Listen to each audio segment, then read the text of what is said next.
Welcome back to Data Center News Asia. Put your phone down, James. Yeah, okay, sorry, let's go. Data Center News. People are waiting for the news ready. about data centers. All right, cool. We got a bunch of stories this week, so let's get into it, shall we? We'll start with the acquisition of Digital Halo by Partners Group. So this does say alongside Arch Capital, so they're not taking out Charles Cosgrove and the gang, but Partners Group have agreed to commit $400 million of capital at least. Yep, so Digital Halo, they obviously have got seed assets in Manila and the site there, and then they also have an additional site in Johor, so I believe they're going to be the first two assets to be developed. I think it also mentions that they've got a third site under exclusivity and also looking to expand in North Asia as well as across Southeast Asia. So congratulations to Kai and the team there. Very exciting deal, and an interesting acquisition for Partners Group, hot on the heels of their Green Square announcement only a couple of weeks ago.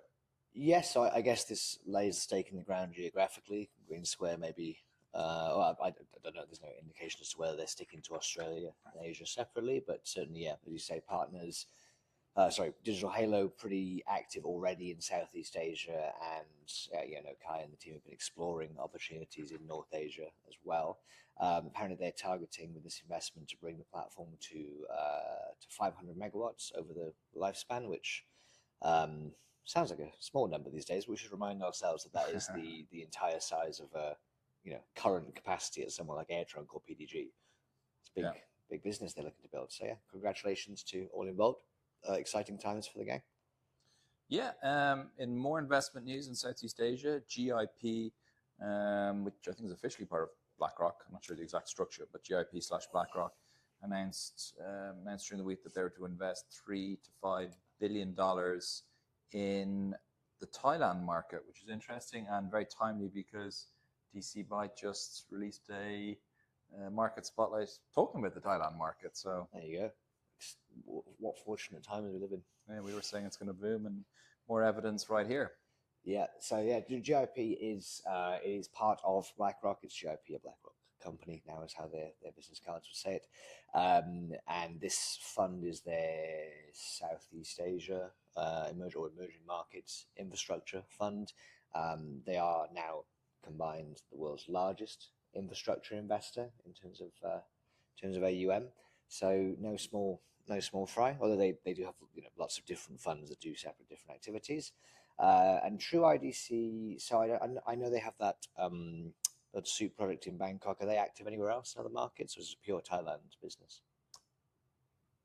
I want to say they've got a site outside Thailand, but predominantly Thailand. But I think they may have a site outside Thailand now that you mention it. The main focus is the Thailand market for them. Yeah, they've got a couple of exciting projects. They've got not a huge amount of live capacity as of right now, but they do have a lot of interesting clients, and they do have a lot of hyperscalers, all of presences within their facilities, even if they are relatively small. An exciting one. I'm interested to see how this grows, this one. Absolutely. Thailand is on fire. Which one do you do? Number Korea. So this is the Kakao plan to expand their Gyeonggi campus. Gyeonggu or Gyeonggi? Gyeonggi, yes, sorry, I said it wrong. So this is the Ansan area of Korea, which is kind of southwest of Seoul, and kind of, I suppose, part of Greater Seoul still. This is plans to build their second facility, kind of hot on the heels of the one they announced last year. So this is a second facility coming live 2028, so 3-ish years away. But this will be 80 megawatts, so that will be like double the size of the campus development they had last year. So it kind of shows the scale of how requirements are growing. And this is all, as far as we know, this will all be like Kakao's own usage for their. I mean, I know they have Kakao Talk, they have a bit of an everything app, they've got Kakao Payments and all that sort of stuff, but it's all on there. Okay, interesting. Yeah. Interesting stuff from Kakao. We're in number 4. Equinix launching in Jakarta? Yes. So this is the first IBX in Jakarta, and it's down in the CBD. Yeah, so the grand opening, I believe, was yesterday. So this is, as you mentioned, the first IBX they have in Jakarta. It's the JV or certainly a partnership with Astra Group, who big conglomerates in Indonesia have got are kind of involved in a lot of different business units down there. In Equinix, true Equinix fashion, they announced that the first phase, or the bit that's going live now, can cater for 550 cabinets. So this scales up to 1,600. In the original press release, or one that we previously reported on, it said the investment was 75 million. So doing the simple $10 million a megawatt, we're talking about 7.5-ish megawatts here, which if you're looking at a rack density of 5 kilowatts is probably in line with what they've announced here. So it's first phase, in that case, 2-3 megawatts. There we go. Well, that's calculations my notes down for Equinix cabinets were not the same, so I'll trust your judgment. You know these better than me. For those who are wondering what IBX is, Equinix is International Business Exchange. They love their own acronyms, as I suppose they have the right to do as the number one. So this is where they offer a lot of their own services, such as Fabric, which connects through to different interconnect facilities and different Equinix data centers, and their internet access. So you can, I don't know, I think you can get, if you're a carrier and stuff, you can plug directly into their landing station and stuff. But yeah, Equinix stuff that other people don't offer, apparently. Great. On to fundraising now. So we're starting with PDG. Yes, so they've raised for India, I believe, 1.3. 1.2 US dollars is the total amount they've raised. I have a number of 800 million against India. How is this? How much is that in crore? Let's not get into that now. Yeah, I think the 1.2 billion was for... Yeah, 800 million for India and Mumbai, and then the other 400 is for 2 other geographies, it says. Tokyo. It includes money for Tokyo as well. There you go. So yeah, Mumbai, China, and Tokyo are the 3 places that they're spending on here in the press release. Yeah, if we're reading that correctly. Yeah, well, congratulations to them as they continue to grow across multiple geographies, obviously. More fundraising. So BDx has also announced that, or it's also been announced that they've secured funding for their Hong Kong hyperscale facility in Hong Kong. Yeah, so this is their 3rd financing facility. Not 3rd data center facility, this is the 3rd group of loans they've put together. So this was Clifford Capital, was the bank involved with it. Debt financiers. Clifford Capital, UOB, SMBC are the financiers, shall we say, to cover ourselves. Yeah, the first hyperscale facility in Hong Kong. This is in the Kwai Chung area. It's interesting, it mentioned close collaboration with an anchor tenant, so I would assume they've got a pre-lease here for this project.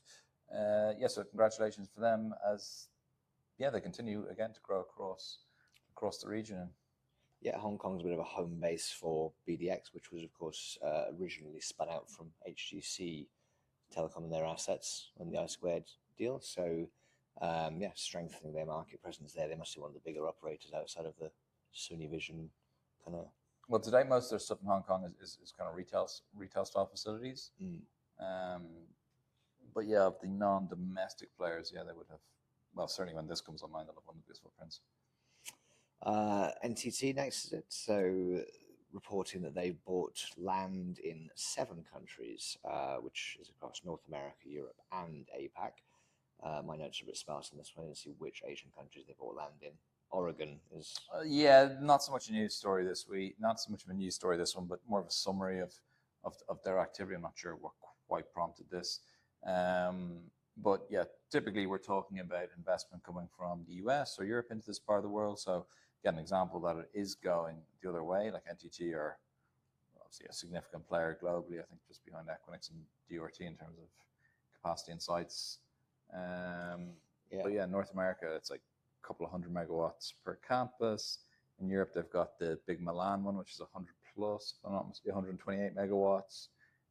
APAC, they're talking about a couple of their assets in Japan, but also talks about the facility in Johor, which is close to 300. And then, is it Hyderabad in India where they've got like 400 or 500 or something? Yeah, they've got 400 plans, in yeah, Hyderabad as well. 400. So this is just kind of summarizing their activity.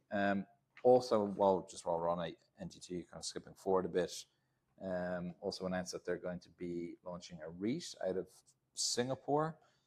So this is basically opportunity for them to recycle capital. There's 6 assets, Virginia, 3 in Sacramento, Vienna, and then their Singapore assets. So those 6 assets are getting tied into that REIT. There you go. Well, if you're a local investor in Singapore on the SGX, you should be able to potentially get into some American data centers. Yep. Over to Japan now. IIJ. The Internet Initiative, Japan. What have they been up to this week? So again, we've kind of spoken about this facility before, but they're adding additional capacity to their Shiroi campus in eastern Tokyo. So they've announced that they're going to be adding an additional 10 megawatts or 1,000 racks, dubbed Phase 3 as per the press report.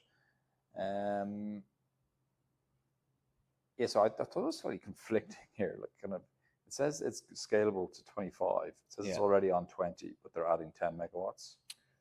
That's some creative accounting, I suppose, isn't it? Yeah. So anyway, this phase is 10 megawatts. I'm not sure.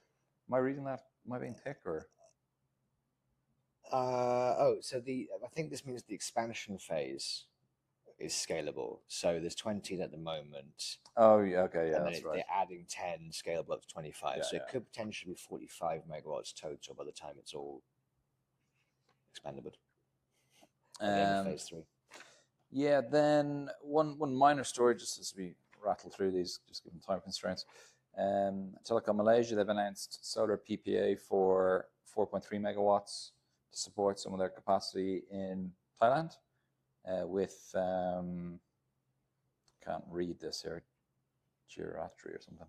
Have you got the story up? I haven't got this one. I was onto a different sustainability story, which was the MOU between Huawei and Keppel on their solar and battery storage, which I think is going into Keppel's portfolio across ASEAN. They obviously have Huawei as a tenant and supplier in a lot of those sites.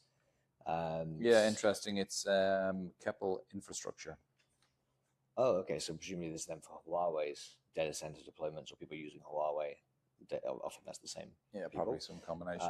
And they're putting in solar and BESS, which is the battery storage solution to hopefully make the solar more dispatchable for those data centers. So yeah, Keppel really are at the forefront of a lot of these developments. They did the hydrogen with Microsoft and the floating, and they're really kicking on when it comes to sustainability. Yeah, and then the final story worth mentioning, which we're only like very briefly going to mention, is the OpenAI piece. So they kind of released a piece which we're going to go into in more detail with a special episode with a special guest.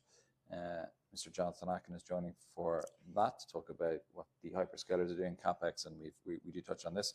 But yeah, OpenAI have kind of released guidelines around how they're going to comply with local data sovereignty requirements in the Japanese, Indian, Singapore, and South Korean market. Yeah, there you go. So if you want to hear an expert talk about that, you can watch Jonathan do exactly that on the episode. While we try and ask smart questions. I think we did a great job. Yeah, okay, not too bad. Anyway, thanks for watching, everyone. Have we any? Not from me this week, but do stay tuned, and I might have some news next week. Yeah, there's going to be a big new announcement on LinkedIn, so keep an eye on Rhys's LinkedIn profile for that, which I'm sure you all do anyway. Happy Friday. Yeah, great. Thanks, everyone.